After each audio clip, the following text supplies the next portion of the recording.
Hi നമസ്കാരം. ഇന്ന് കണവ അല്ലെങ്കിൽ കൂന്തൽ സ്ക്വിഡ് എന്നൊക്കെ പറയുന്ന അത് വെച്ചിട്ട് ഒരു അടിപൊളി റോസ്റ്റ് ഉണ്ടാക്കാം. ഭയങ്കര ടേസ്റ്റി ആയിട്ടുള്ള ഒരു റോസ്റ്റ് വിത്ത് മസാലയാണ്. നല്ല ടേസ്റ്റിയാണ് കഴിക്കാൻ. ഞാൻ കണവ മൊത്തം കഴുകി വൃത്തിയാക്കി കഷ്ണങ്ങളാക്കി വെച്ചിട്ടുണ്ട്.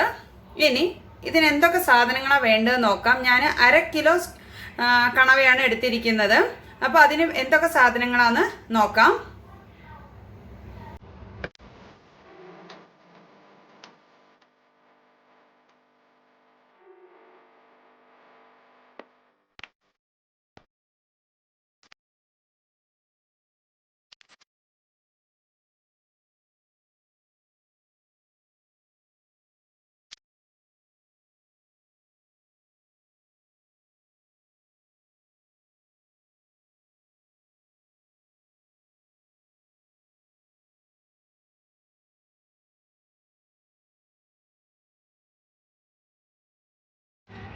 അപ്പോൾ മസാല ഉണ്ടാക്കാൻ തുടങ്ങാം. അതിന് വേണ്ടിയിട്ട് പാത്രം അടുപ്പത്ത് വെച്ചിട്ട് ചൂടായിട്ടുണ്ട്. ഇനി ഇതിലേക്ക് കുറച്ച് എണ്ണ ഒഴിച്ചു കൊടുക്കാം. വെളിച്ചെണ്ണ എണ്ണ ഒഴിക്കണം, അതാണ് കൂടുതൽ ടേസ്റ്റ് ഉണ്ടാവുക. ഇനി അതിലേക്ക് ഒരു ഇത്തിരി കടുക് ഇട്ട് കൊടുക്കാം. കടുക് പൊട്ടി വരുന്നവരെ ഒന്ന് വെയിറ്റ് ചെയ്യാം. കടുക് പൊട്ടി. ഇനി ഇതിലേക്ക് ഒരു 5-6 ചെറിയ ഉള്ളി ഇട്ട് കൊടുക്കാം.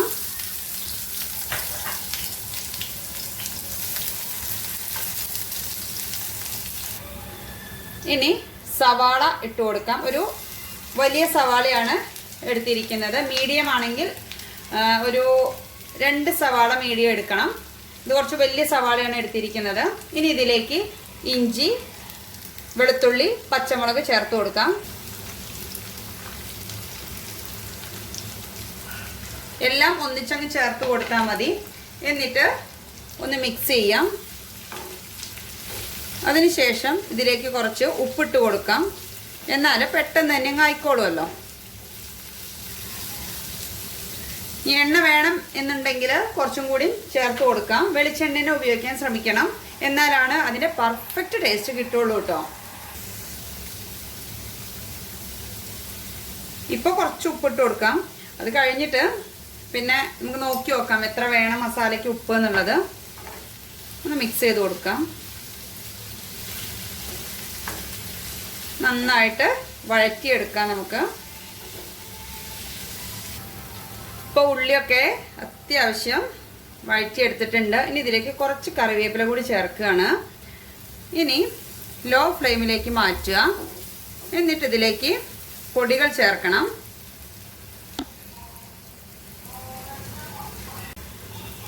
ഉള്ളിയൊക്കെ നന്നായിട്ട് വഴറ്റിയെടുത്തിട്ടുണ്ട്. അതിലേക്ക് കുറച്ച് കറിവേപ്പിലയും കൂടി ചേർത്തിട്ടുണ്ട്. എന്നിട്ട് ഇനി ലോ ഫ്ലെയിമിലേക്ക് വെക്കുക. കുറച്ച് പൊടികൾ ചേർക്കാനാണ്. മുളക് പൊടി ചേർക്കാം. അപ്പം ഞാൻ എടുത്തിരിക്കുന്നത് കാശ്മീരി ഉണ്ട്, അതുപോലെ തന്നെ നമ്മുടെ സാധാ എരിവുള്ള മുളക് പൊടി ഉണ്ട്. ഏതെങ്കിലും ഒന്ന് മതിയെങ്കിൽ അങ്ങനെ ചേർക്കാം. കുറച്ച് എരിവ് വേണം എന്നുള്ളതുകൊണ്ടാണ് നമ്മൾ എരിവുള്ള പൊടി ചേർക്കുന്നത്. പിന്നെ ഇതിലേക്ക് ഒരു രണ്ടും കൂടി ഞാൻ 2 ടീസ്പൂൺ മാത്രമേ ചേർത്തിട്ടുള്ളൂ കേട്ടോ പൊടി, മുളക് പൊടി. ഇനി ഇതിലേക്ക് ഒരു 1/2 മുതൽ 1/4 ടീസ്പൂൺ വരെ ഗരം മസാല പൊടി ചേർത്ത് കൊടുക്കാം. പിന്നെ ഇതിലേക്ക് മഞ്ഞൾപ്പൊടി ചേർത്ത് കൊടുക്കാം. പിന്നെ ഇതിലേക്ക് വേണ്ടത് മല്ലിപ്പൊടിയാണ്. മല്ലിപ്പൊടി ഒരു 1/2 മുതൽ 1/4 ടീസ്പൂൺ വരെ ചേർത്ത് കൊടുക്കാം. ഇത്രയും പൊടികളാണ് ആവശ്യമുള്ളത്. ഇനി നന്നായിട്ടൊന്ന് മിക്സ് ചെയ്തെടുക്കാം.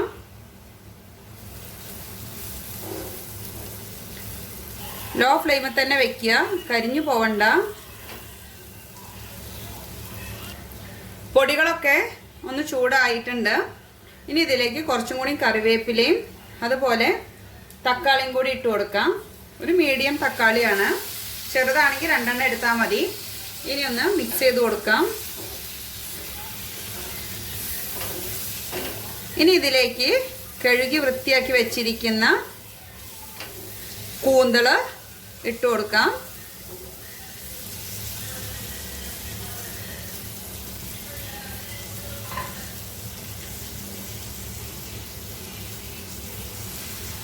1/2 കിലോ കൂന്തളാണ് എടുത്തിരിക്കുന്നത്. മൊത്തമായിട്ട് ഇതിലിട്ട് കൊടുത്തു. ഇനി ഒന്ന് മിക്സ് ചെയ്തെടുക്കാം. ഇതിലേക്ക് വെള്ളമൊന്നും ചേർക്കണ്ട, കാരണം ഈ കൂന്തളിൽ തന്നെ നന്നായിട്ട് വെള്ളം ഇറങ്ങി വരും. എന്നിട്ട് ആ മസാലയൊക്കെ ആ വെള്ളത്തിലങ്ങ് നല്ലതായിട്ട് ആ മസാലയൊക്കെ അങ്ങ് പിടിച്ചോളും. കൂന്തളിൽ ഇങ്ങനെ നമുക്ക് ഒരുപാട് മസാല പിടിച്ച പോലെയും തോന്നില്ല. ജസ്റ്റ് ആ പൊടിയുടെ കളറൊക്കെ ഒന്ന് മാറിയ പോലെ തോന്നുള്ളൂ. അതൊക്കെ ആയപ്പോൾ ആ വൈറ്റ് കളറൊന്ന് മാറുന്നല്ലാതെ ഇതിലിങ്ങനെ മസാല ഒരുപാട് പിടിക്കില്ല.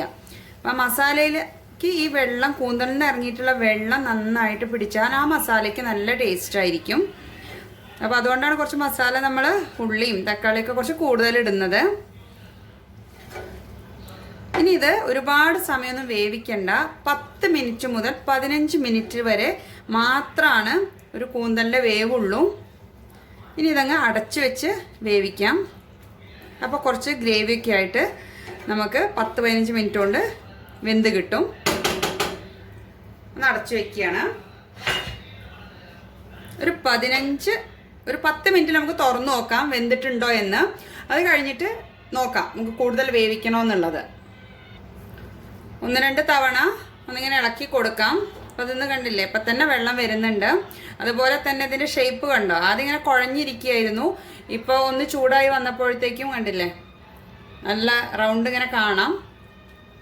പെട്ടെന്ന് തന്നെ വെന്ത് കിട്ടും. പിന്നെ കൂടുതൽ കറിവേപ്പില കുറച്ച് കൂടുതലുണ്ടെങ്കിൽ ഏറ്റവും നല്ലതാണ്, നന്നായിട്ട് ഇട്ട് കൊടുക്കാൻ. ഒന്ന് വെയിറ്റ് ചെയ്യാം. ഇപ്പോൾ ഒരു 11-12 മിനിറ്റ് ആയിട്ടുണ്ട്. ഇനി തുറന്നു നോക്കാം. അപ്പോൾ തുറന്നു നോക്കുമ്പോൾ വെള്ളമൊക്കെ നന്നായി ഇറങ്ങിയിരുന്നല്ലോ, അതെല്ലാം വറ്റി. ഞാൻ ഡ്രൈ ആക്കി എടുക്കാനായിരുന്നു. ഇനി ഡ്രൈ ആക്കി എടുക്കണ്ട എന്ന് വെച്ചാൽ നമുക്ക് ആ സമയത്ത് ഓഫ് ചെയ്യാം. ഇനി ഇത് വെന്തിട്ടുണ്ടോ എന്നറിയാൻ വേണ്ടിയിട്ട് ഞാൻ ഇപ്പോൾ ഫ്ലെയിം ഓഫ് ചെയ്യാണ്. അപ്പോൾ ഇത് വെന്തിട്ടുണ്ടോ എന്നറിയാൻ വേണ്ടിയിട്ട് ചെയ്യേണ്ടത്, ഒരു പീസ് എടുത്തിട്ട് നമ്മൾ കൂന്തളിൻ്റെ ഒരു പീസ് എടുക്കുക. എന്നിട്ട് ഇതിനെ ഒന്ന് മുറിച്ച് നോക്കുമ്പോൾ പെട്ടെന്ന് മുറിഞ്ഞു പോരുന്നുണ്ട് എങ്കിൽ ഉറപ്പിച്ചോളൂ അത് കറക്റ്റ് വേവിലാണ് എന്ന്. നന്നായിട്ട് വലിച്ചിട്ട് കിട്ടുന്നില്ലെങ്കിൽ ഓവർ കുക്കായിട്ടുണ്ട് കേട്ടോ. അപ്പോൾ ഒന്ന് മനസ്സിലാക്കിയാൽ മതി. നമ്മൾ റബ്ബർ പോലെ ആവും നന്നായിട്ട് വെന്ത് കഴിഞ്ഞാൽ. അപ്പോൾ ഇത് ഞാൻ കറക്റ്റായിട്ട്, അപ്പോൾ ചൂടുണ്ട് അതുകൊണ്ടാണ് ഞാൻ ഇപ്പോൾ ജസ്റ്റ് ഒന്ന് നോക്കിയായിരുന്നു. അപ്പോൾ കറക്റ്റായിട്ട് കിട്ടുന്നുണ്ട്. അപ്പോൾ അതിൻ്റെ വേവ് കറക്റ്റ് പാകമായിട്ടുണ്ട്. അപ്പോൾ നല്ല അടിപൊളിയായിട്ടുള്ള കൂന്തൽ മസാല റെഡി ആയിട്ടുണ്ട്. നിങ്ങൾക്ക് ഇഷ്ടപ്പെട്ടാൽ ട്രൈ ചെയ്യാനും ഷെയർ ചെയ്യാനും ഒന്നും മറക്കരുത്. പുതിയ വീഡിയോയുമായി വീണ്ടും കാണാം. ബൈ.